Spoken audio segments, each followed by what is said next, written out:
नमस्कार दोस्तों, नमः शिवाय। जीवन ज्योति चैनल में आप सभी का हार्दिक स्वागत करती हूँ। दोस्तों, हमारे हिंदू धर्म में प्रदोष व्रत का विशेष महत्व है। भगवान शिव जी को प्रसन्न करने के लिए, उनका आशीर्वाद प्राप्त करने के लिए शिवरात्रि व्रत, प्रदोष व्रत, सोमवार का व्रत, यह सभी व्रत बहुत ही उत्तम व्रत माने जाते हैं। आज बात करूंगी ज्येष्ठ मास कृष्ण पक्ष के प्रदोष व्रत के विषय में। यह कब पड़ रहा है, तिथि कब से कब तक है और पूजा का शुभ समय क्या होने वाला है। साथ ही सरल पूजा विधि भी आप लोग जानेंगे। तो आइए जानते हैं प्रदोष व्रत के विषय में। दोस्तों, धार्मिक मान्यता है कि प्रदोष व्रत के दिन शिव परिवार की पूजा करने से भगवान शिव जी अत्यंत शीघ्र ही प्रसन्न होते हैं। इस दिन व्रत और पूजन करने वाले व्यक्ति को सुख, समृद्धि, ऐश्वर्य की प्राप्ति होती है। साथ ही उसके समस्त पापों का नाश होता है और सारे दुखों का निवारण भी हो जाता है। तो दोस्तों, ज्येष्ठ मास का जो पहला प्रदोष व्रत है, अर्थात कृष्ण पक्ष का जो प्रदोष व्रत है, यह 17 मई को रखा जाएगा। तिथि का जो शुभारंभ है वो 16 मई को रात्रि 11:36 से शुरू हो जा रही है और इसका समापन हो रहा है 17 मई को रात्रि में 10:28 पर। ऐसे में 17 मई को प्रदोष व्रत रखा जाएगा। दिन होगा बुधवार।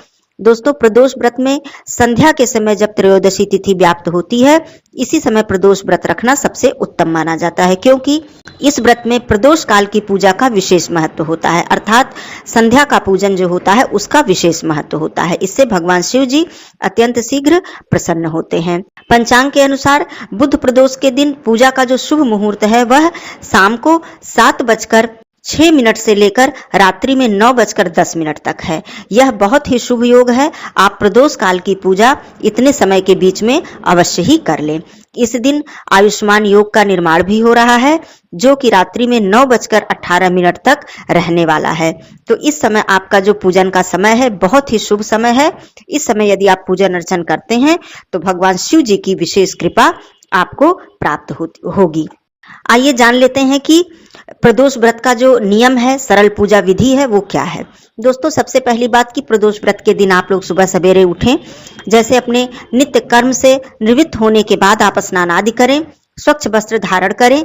ध्यान रहे, आप महिला हैं या पुरुष हैं, काले वस्त्र इस दिन धारण न करें। शिव जी की पूजा में या फिर किसी भी पूजा में काले वस्त्र को धारण करना निषेध बताया गया है। उसके बाद आप चाहें तो सुबह की जो पूजा है वो आप अपने घर के मंदिर में भी कर सकते हैं, और यदि आप मंदिर जाएं तो ये बहुत ही उत्तम है। आप सुबह की पूजा भगवान शिव जी की पूजा करें, माँ भगवती जी की पूजा करें, साथ में श्री गणेश भगवान, कार्तिकेय भगवान और श्री नंदी जी की पूजा भी करें, अर्थात शिव परिवार की पूजा करें। इस दिन भगवान भोलेनाथ जी को जल अर्पित करना या फिर पंचामृत से उनका अभिषेक करना या फिर गंगा जल से अभिषेक करना विशेष उत्तम और लाभदायक माना जाता है। सुबह के समय आप पूजन अर्चन कर लें, भगवान भोलेनाथ जी की, माँ पार्वती जी की आरती करें, भोग प्रसाद अर्पित करें और पूरे दिन आप निर्जला व्रत रखें। प्रदोष व्रत निर्जला रखने का ही विधान है। यदि आपकी शारीरिक क्षमता नहीं है या फिर आपको कोई दिक्कत है, ऐसे में आप मीठा फलाहार करके व्रत रख सकते हैं, लेकिन नमक का सेवन बिल्कुल ही वर्जित होता है। शिव जी के किसी भी व्रत में नमक का सेवन नहीं किया जाता है। तो आप अपने शक्ति के अनुसार व्रत रखें। और उसके बाद सबसे जो ज्यादा महत्व होता है वो होता है संध्या पूजन के समय का। दोस्तों, प्रदोष व्रत के दिन विशेष उपाय करने से भी हमें मनोवांछित फल की प्राप्ति होती है, हमें विशेष आशीर्वाद प्राप्त होता है और देवाधिदेव महादेव अति शीघ्र ही प्रसन्न होते हैं। वो तो भोलेनाथ जी हैं, बहुत ही कम समय में बहुत ही शीघ्रता से प्रसन्न होने वाले भगवान हैं। तो आइए संध्या के समय की पूजन की बात करती हूँ। आप संध्या के समय फिर से स्नान आदि कर लें, स्वच्छ वस्त्र धारण कर लें, और यदि आप सुबह मंदिर नहीं गए हैं तो संध्या के समय मंदिर अवश्य जाएं। दोनों समय मंदिर जाएं तो ये और भी ज्यादा उत्तम है। आप अपनी थाली में जो भी आपके पास पूजन सामग्री हो, देखिए सामग्री का तो कोई अंत नहीं है। वैसे भी भगवान भोलेनाथ जी के पूजा के लिए बहुत ही कम सामग्री की आवश्यकता होती है। तो यदि आपके पास हो सके तो आप पंचामृत ले लें, नहीं हो सकता है तो आप जल में गंगा जल मिलाकर ही ले लें अभिषेक करने के लिए भगवान भोलेनाथ जी का।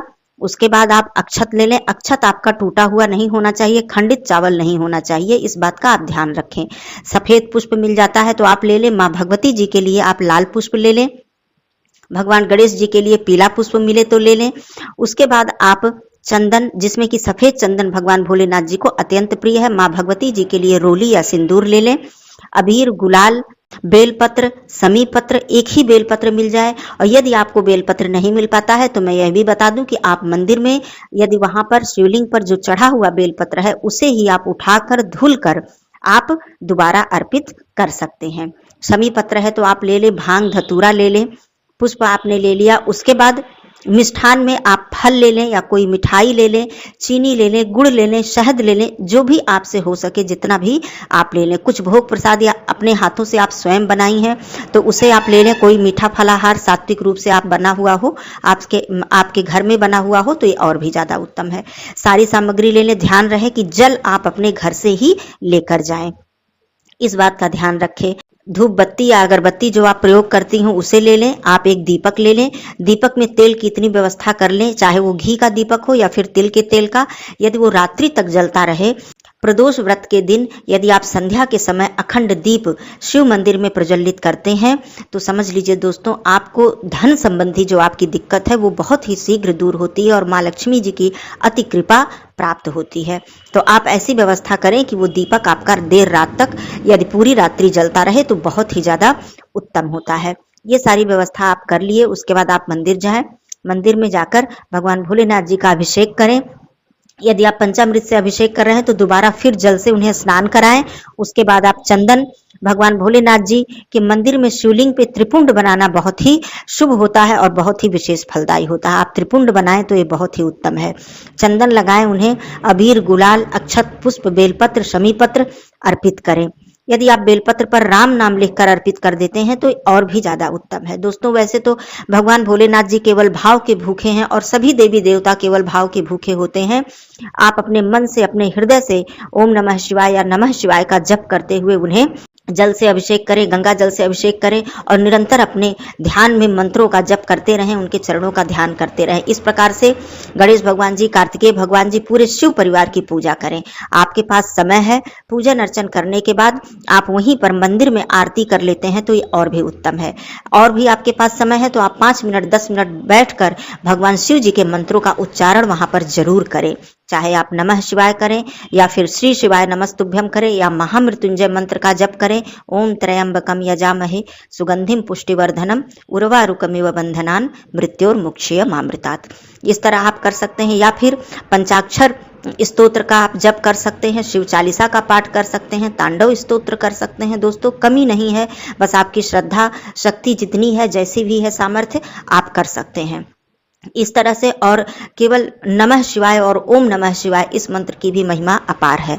आप इस तरह से करके और दीपक जलाते समय आप वहां पर अपनी मनोकामना कहें, भगवान भोलेनाथ जी से अपने पूरे परिवार की सुख समृद्धि की प्रार्थना करें, सौभाग्य की प्रार्थना करें। इस तरह से आप पूजन अर्चन करने के बाद घर पर आए, अपने घर पर भी धूप दीप प्रज्वलित करें, भगवान की आरती करें और भोग प्रसाद अर्पित करें। दोस्तों, भगवान भोलेनाथ जी की पूजा अर्चना करने में या उनका व्रत धारण करने में कोई कठिनाई नहीं होती है। बहुत ही शीघ्र भगवान भोलेनाथ जी हम भक्तों से प्रसन्न हो जाते हैं। इस प्रकार आप व्रत धारण करें।